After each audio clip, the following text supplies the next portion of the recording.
ನಮ್ಮ ಲೈಫ್ನಲ್ಲಿ ಚೆನ್ನಾಗಿ ಓದಿ ದೇವ್ರ ದಯದಿಂದ ಒಂದು ಗೌರ್ಮೆಂಟ್ ಕೆಲಸ ಸಿಕ್ಕಿ ಲೈಫ್ ಸೆಟ್ಲ್ ಆದರೆ ಸಾಕು ಅಂತ ಸುಮಾರು 95% ನಮ್ಮ ಇಂಡಿಯಾದಲ್ಲಿರೋ ಕಾಲೇಜ್ ಹುಡುಗ ಹುಡುಗಿಯರು ಯೋಚನೆ ಮಾಡ್ತಾರೆ.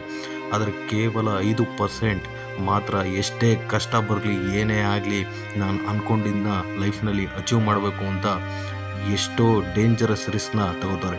ಸದ್ಯದ ಪರಿಸ್ಥಿತಿಲಿ ಗೌರ್ಮೆಂಟ್ ಕೆಲಸ ಸಿಕ್ಕೋದೇ ಒಂದು ದೇವರ ವರ ಅನ್ನೋ ಟೈಮ್ನಲ್ಲಿ ಇಲ್ಲಿ ಒಬ್ಬ ಹುಡುಗ 22ನೇ ವಯಸ್ಸಿನಲ್ಲಿ UPSC ಪ್ರಪಂಚದಲ್ಲೇ ಅತಿ ಕಷ್ಟವಾದ ಎಕ್ಸಾಮ್ನ 18ನೇ ರ್ಯಾಂಕ್ ಪಡೆದು ಪಾಸ್ ಮಾಡಿ ಪ್ರತಿಷ್ಠಿತ IAS ಡಿಸ್ಟ್ರಿಕ್ಟ್ ಕಲೆಕ್ಟರ್ ಕೆಲಸವನ್ನೇ ಬಿಟ್ಟು ಬಂದು 26,000 ಕೋಟಿ ವ್ಯಾಲ್ಯೂ ಇರೋ ಒಂದು ಎಜುಕೇಷನ್ ಪ್ಲ್ಯಾಟ್ಫಾರ್ಮ್ನ ಸ್ಟಾರ್ಟ್ ಮಾಡ್ತಾನೆ. ಇಂಥ ಸ್ಟೋರಿನ ಕೇಳಿದ್ರೆ ಮೈ ಜುಮ್ ಅನಿಸುತ್ತೆ. IAS ಕೆಲಸ ಬಿಡೋದು ಅಂದರೆ ಸುಮ್ಮನೆನಾ? ಯಾರು ಗುರು ಇವನು ಅಂತ ನೀವು ಕೇಳ್ಬೋದು. ಯಾರು ಗೊತ್ತಾ? ಇವರೇ ಡಾಕ್ಟರ್ ರೋಮನ್ ಸೈನಿ. ಅನ್ಅಕಾಡೆಮಿ ಅನ್ನೋ ಆನ್ಲೈನ್ ಎಜುಕೇಷನ್ ಪ್ಲ್ಯಾಟ್ಫಾರ್ಮ್ನ ಕೋಫೌಂಡರ್ ಅಂದರೆ ಸಹ ಸಂಸ್ಥಾಪಕ.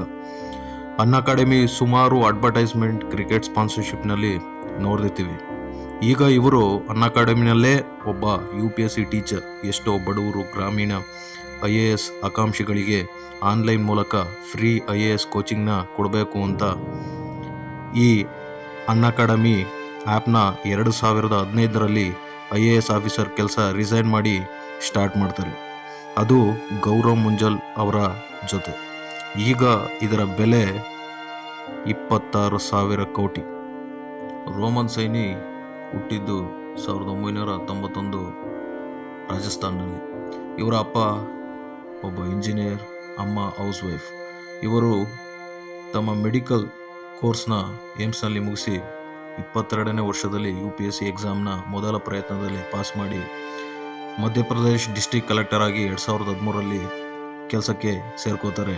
ಆದರೆ 2015ಕ್ಕೆ ತಮ್ಮ ಕೆಲಸಕ್ಕೆ ರಿಸೈನ್ ಮಾಡಿ ಈ ಅನ್ಅಕಾಡೆಮಿ ಫ್ರೀ ಆನ್ಲೈನ್ ಕೋಚಿಂಗ್ ಇನ್ಸ್ಟಿಟ್ಯೂಟ್ನ ಸ್ಟಾರ್ಟ್ ಮಾಡಿ ಎಷ್ಟೋ ಕೋಟ್ಯಾಂತರ ಬಡ ಗ್ರಾಮೀಣ ಪ್ರತಿಭೆಗಳಿಗೆ ತಮ್ಮ ಅನ್ಅಕಾಡೆಮಿ ಮೊಬೈಲ್ ಅಪ್ಲಿಕೇಶನ್ ಮೂಲಕ ಕಾಂಪಿಟೇಟಿವ್ ಎಕ್ಸಾಮ್ಸ್ನ ಫ್ರೀ ಕೋಚಿಂಗ್ ಕೊಡ್ತಿದ್ದಾರೆ. ಇದರಿಂದ ಏನು ತಿಳಿಯುತ್ತೆ ಅಂದರೆ, ಸಾಮಾನ್ಯ ಯುವಕರು IAS ಕೆಲಸ ಪಡೆಯೋದೇ ಒಂದು ದೊಡ್ಡ ಸಾಧನೆ ಅಂತ ಥಿಂಕ್ ಮಾಡಿದರೆ, ಇಂಥ ರೋಮನ್ ಸೈನಿ ಅಂತವರು IAS ಆಫೀಸರ್ ಆಗೋದೇ ಅಲ್ಟಿಮೇಟ್ ಅಲ್ಲ, ಅದಕ್ಕೂ ಮೀರಿದ ಕೆಲಸ ನಮ್ಮ ಸೊಸೈಟಿಗೆ ಮಾಡಬಹುದು ಅಂತ ತೋರಿಸ್ತಾರೆ. Thank you friends.